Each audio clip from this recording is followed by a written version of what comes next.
we are speaking about today is really indoor air pollution, which is pollution generated out of the use of unclean, incomplete burning of wood and biomass stoves that we say, which are normally 3-stone fires like open chulhas, which have incomplete combustion, and that incomplete combustion generates smoke, which is toxic to the health of the woman and the child sitting very closely to that whole program. Plant product burning in a rather non-industrial looking setting to actually spew out such a large number of chemicals. But in reality, you know, if you look at the cocktail that is produced, it's as bad as what might come out from a badly burning industrial for the first time. You might think that this should have been an issue that we knew for a long time, but only as recently as 2000 did we come to understand what is the burden of disease. You know, you've frequently heard these anecdotes. My grandmother lived to be 90. My, you know, all the rural people are much healthier than, you know, urban people. Rural environments are much cleaner. Rural environments are not so polluted. So the key question most people find it hard to believe is when people have been using this and our perception is that our grandmothers were actually healthy. But if all our grandmothers were healthy, why would women's life expectancy in India be not, you know, is to start the campaign, we have picked one district in Karnataka, Shimoga, which we hope will become a demonstrator, if you like, for other districts around Karnataka, and we hope beyond into other parts of southern India. And what we've done is we launched just 2 or 3 weeks ago a 90-day blitz campaign of communications activities in Shimoga, hoping to convince large parts of the population to adopt improved cook stoves as well as the other messages I was talking about.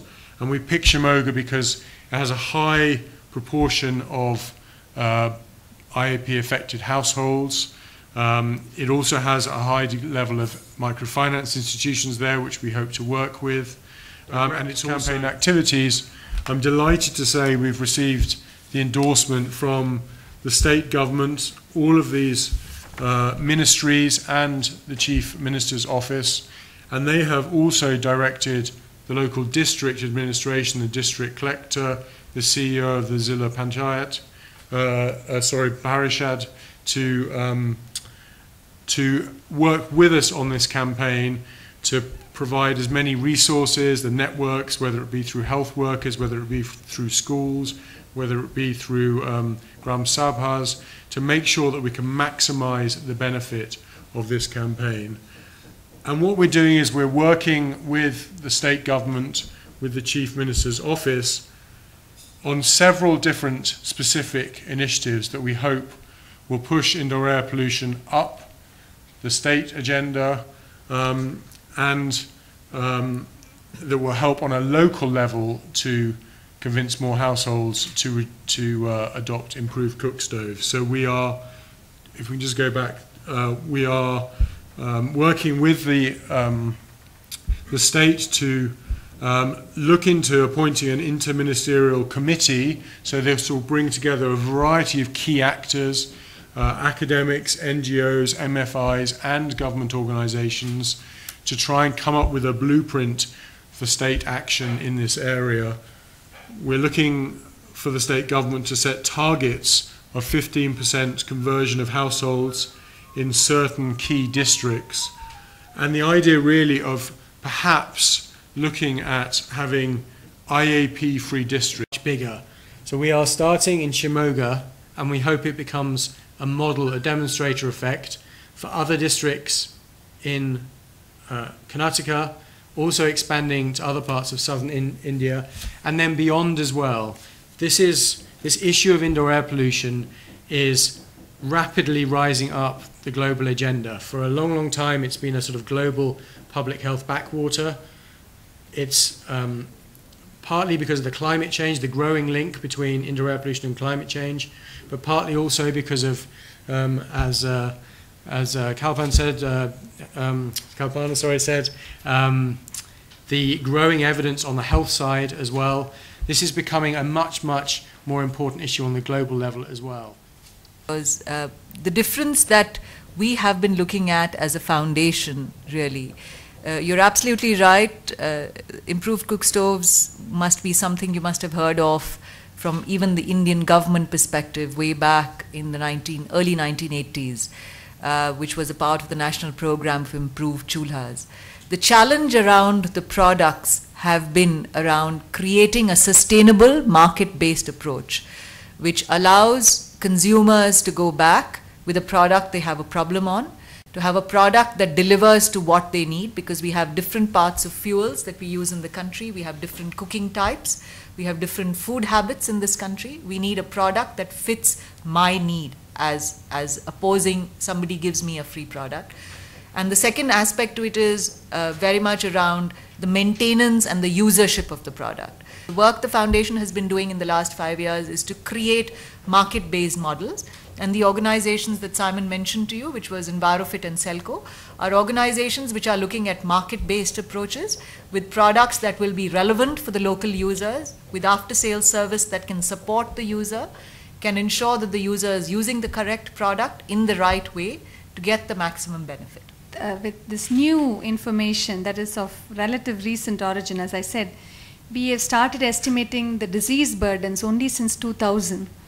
In fact, that is much after the National Improved Program stoves had almost, sort of declined at that phase. Mainly because at that time, although there was anecdotal evidence to think that this was not very good for health, this was not a part of the explicit awareness raising campaign. So the people were not going to the women and saying, this would reduce your fuel consumption, this would improve your energy efficiency, but not saying that your child will suffer from 5 times as many respiratory infections if you didn't use this stuff. Now we have the evidence to be able to say that. That's the single biggest differential also, I think, that will help these stuff efforts and enhance penetration. Because the key question is there is a behavioral element to this. So you have to continue to use the stove and want to seek maintenance services or want to, so how much buy-in does the consumer have? So there is a two-pronged approach now on energy efficiency, fuel efficiency, cost efficiency, and most importantly, health improvement. First thing to say is, I think 111 villages, we're doing ourselves a disservice by saying that. So we're actually, when we say village, we're actually going to every single village and town in Shimoga with a population of more than 2,000 people. And we picked that number because it's only practical for vans to go to so many places. But therefore, you have well over half of Shimoga's population living in those towns. So there is the opportunity for half of Shimoga's population, which is around about 1.5 million people, to have seen these programs. And we have leafleting, we have mini hoardings, we have wall paintings, as well as the van campaigns. And in each of the 111 towns, we have, in 104 of the 111 towns, we have employed a woman who goes to 15 houses every day, different houses each day, over the 90 days that the campaign runs, and talks to the individual households about indoor air pollution, about improved cook stoves. And I think the support that we are getting in from the Zilla Parishad to also further utilize their existing outreach programs will, I am sure, make us reach out, like Simon said, to a very significant amount of people with the education and the information required to say there is a health issue and we need to look at a solution that we are recommending.